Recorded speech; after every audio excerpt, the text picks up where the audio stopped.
ऐसे एक सी शेल निकालकर लॉरेन को देता है। अब मिशेल जेम्स के साथ फ्लर्ट करती है। यहाँ एमी डेक पर आती है और डैन से कहती है, मुझे डर है कि कहीं सारा भी मेरी तरह पानी से डरने न लगे। तभी डैन उसे जबरदस्ती पकड़ लेता है और उसको लेकर पानी में कूद जाता है। एमी बहुत टेंस हो जाती है और उसे अपने पिता के साथ हुआ हादसा याद आने लगता है। उसके फ्रेंड्स उसे होश में लाने की कोशिश करते हैं, लेकिन उसे ऐसा लगता है जैसे उनकी आवाजें बहुत दूर से आ रही है। तभी वे रियलाइज करते हैं कि डैन कूदने के जोश में बोट का लैडर नीचे करना भूल गया था। अब छोटी सारा बोट पर अकेली होती है। जेम्स एमी को शांत करने के लिए कुछ गुनगुना रहा होता है। फिर वे बोट पर चढ़ने की बहुत कोशिश करते हैं, लेकिन बोट के साइड से बहुत ऊंचे होते हैं और वे नाकाम हो जाते हैं। मिशेल घबराकर हवा से भरे हुए डॉल्फिन टॉय को पकड़ लेती है। डैन उस टॉय की मदद से ऊपर चढ़ना चाहता है, लेकिन वो बहुत फिसलाऊ होता है। डैन की वजन से टॉय की हवा ही निकल जाती है। तभी डैन बोट पर लगे हुए फ्लैग को पकड़ता है, लेकिन वो इतना स्ट्रॉन्ग नहीं होता और जल्दी फट जाता है। इसी बीच एमी नॉर्मल हो जाती है और सब सोच में पड़ जाते हैं कि बोट पर कैसे चढ़े। मिशेल को बहुत घबराहट होती है क्योंकि उनके नीचे शार्क स्विम कर रही होती है, पर डैन अंदर डाइव करके देखता है और बताता है यहाँ कुछ भी तो नहीं है। लेकिन सभी को फिर भी डर लगता है और वे डैन को दोष देते हैं कि तुम्हारी वजह से हम मुसीबत में पड़ गए हैं। एमी भी रोने लगती है कि बोट पर सारा अकेली है। मिशेल को तो डर के मारे चक्कर ही आने लग जाते हैं और वो डूबने लगती है।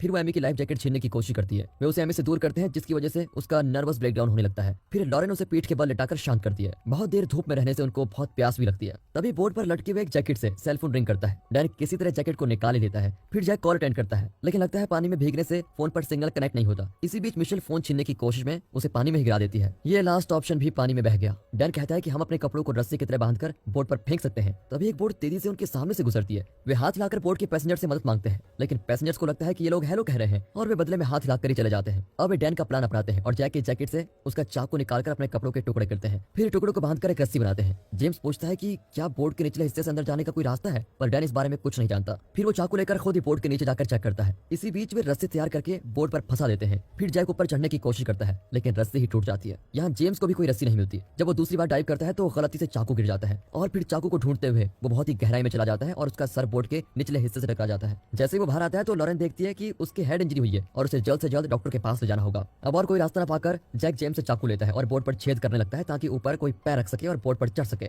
डैन तो पागल ही हो जाता है और तुरंत जाकर उसे रोकता है कि मेरी बोट को डैमेज मत करो। इनकी हाथापाई में डैन गलती से जैक के पेट में चाकू घुसा देता है। किसी ने एक्सपेक्ट भी नहीं किया था कि मामला इतना बिगड़ जाएगा। तभी वॉकी टॉकी पर सारा की रोने की आवाज आती है। लगता है वो जाग गई है और अपने पेरेंट्स को न पाकर वो बहुत रोती है। यहाँ जैक बिना मेडिकल ट्रीटमेंट के धीरे धीरे मर रहा होता है। मिशेल बहुत ही कमजोर फील करती है और धीरे धीरे इनसे अलग होकर डूब जाती है। डैन उसे बचाने की कोशिश करता है, लेकिन वो असफल रहता है। जैक अपनी आखिरी सांसें गिन रहा होता है, लेकिन तब भी उसे मजाक सूझता है। वो कहता है कि 5 साल पहले डैन कैमरा से शूट करते हुए गिर गया था। आज भी उसे कैमरा लाना चाहिए था और मुझे लॉरेन की बहुत याद आएगी। पिछली ट्रिप में वो बहुत खूबसूरत लग रही थी। ये कहकर वो एकदम चुप हो जाता है। फिर लॉरेन उसे अपने हाथों में लेकर फूट फूट कर रोती है। अब जेम्स गुस्से में डैन पर चिल्लाता है कि तुम्हें हमारी जान से ज्यादा अपनी बोट प्यारी है। एमी उसे शांत करने की कोशिश करती है, लेकिन जेम्स को और गुस्सा आता है कि एमी अपने एक्स लवर की तरफदारी कर रही है। जेम्स की हालत बहुत खराब होती है और वो उल्टी ही कर देता है। तब डैन एक सच बताता है कि ये बोट उसकी नहीं है बल्कि उसके बॉस की है। वो मिशेल जैसे खूबसूरत लड़कियों को इंप्रेस करने के लिए झूठ बोलता था कि वो बहुत अमीर है और ये बोट उसकी है। वो नहीं चाहता था कि उसके फ्रेंड्स उसे लाइफ में लूजर समझे। वो दिखाना चाहता था कि उसने लाइफ में बहुत कुछ अचीव कर लिया है, इसलिए उसने झूठ बोला था और इसी वजह से वो जैक को बोट पर छेद करने से रोक रहा था। लेकिन अपनी इमेज बनाए रखने के चक्कर में वो अपने बेस्ट फ्रेंड को खो चुका था। ये सोचकर वो रोने लगता है। लॉरेन बताती है कि वो जैक से बहुत प्यार करती थी, लेकिन उसे ये बात कभी नहीं बता पाई।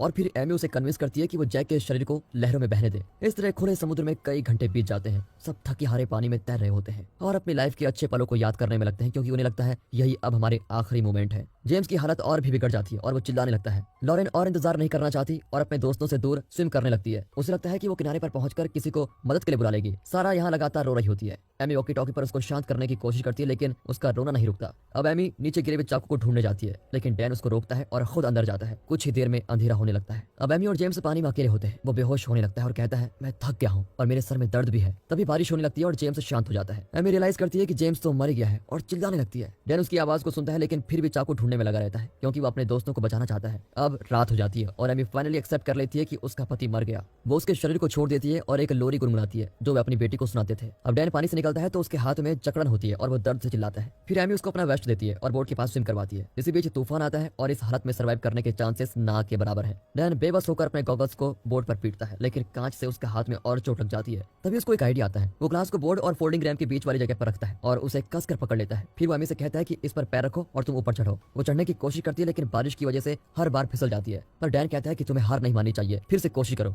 एमी उसके कंधे पर चढ़कर फिर से कोशिश करती है, लेकिन जब भी वो चढ़ती है तो नुकीले ग्लास पर डैन का हाथ कट रहा होता है और वो दर्द से तड़पता है। लेकिन एमी फिर से फिसलकर पानी में गिर जाती है। अब वो आखिरी बार कोशिश करती है और ऊपर चढ़ जाती है। ये देखकर डैन खुशी से चिल्लाने लगता है। एमी तुरंत लैडर को नीचे करके अपनी बेटी के पास जाती है। डैन लैडर को पकड़ लेता है लेकिन फिर रुक जाता है। अब उसके पास 2 चॉइसेस हैं, या तो वो ऊपर चढ़कर अपनी जान बचा ले या फिर अपने दोस्तों के साथ जानलेवा मजाक करने के लिए खुद को सजा दे दे। बोट पर एमी सारा कुछ शांत करती है और उसके पास ही लेट जाती है। कुछ देर बाद वो रियलाइज करती है कि डैन ऊपर नहीं आया। वो डेक पर जाकर देखती है तो पानी में लाइफ जैकेट तैर रहा होता है। दूर उसे डैन की परछाई दिखाई देती है। वो चिल्लाकर उसे लाइफ जैकेट देने की कोशिश करती है लेकिन कुछ नहीं होता। वो समझ जाती है कि डैन अपने दोस्तों की जान के लिए बहुत गिल्टी फील कर रहा था और इसलिए उसने खुद डूब जाने का फैसला किया। तभी उसे अपने पिता की याद आती है जो किसी को बचाते हुए डूब गए थे। वो अब डैन को भी उसी तरह खोना नहीं चाहती है। वो अपने डर को एक और रकट स्विम करके डैन के पीछे जाती है। डैन डूबने लगता है लेकिन एमी उसको बाहर लाने की कोशिश करती है। तभी हमें दिखाया जाता है कि बचपन में एमी ने अपने पिता को भी इसी तरह बचाने की कोशिश की थी। फिर सुबह एक फिशिंग बोट वहां आती है और मछुआरा बोट के पैसेंजर्स को आवाज देता है, लेकिन जब किसी की आवाज नहीं आती तो वो चला ही जाता है। सारा जागती है और रोने भी लगती है और आखिर में दिखाते हैं कि एमी डेक पर खड़ी समुद्र को देख रही है। उसके पैर के पास डैन बेहोश पड़ा हुआ है। दरअसल एमी ने उसको बचा लिया था।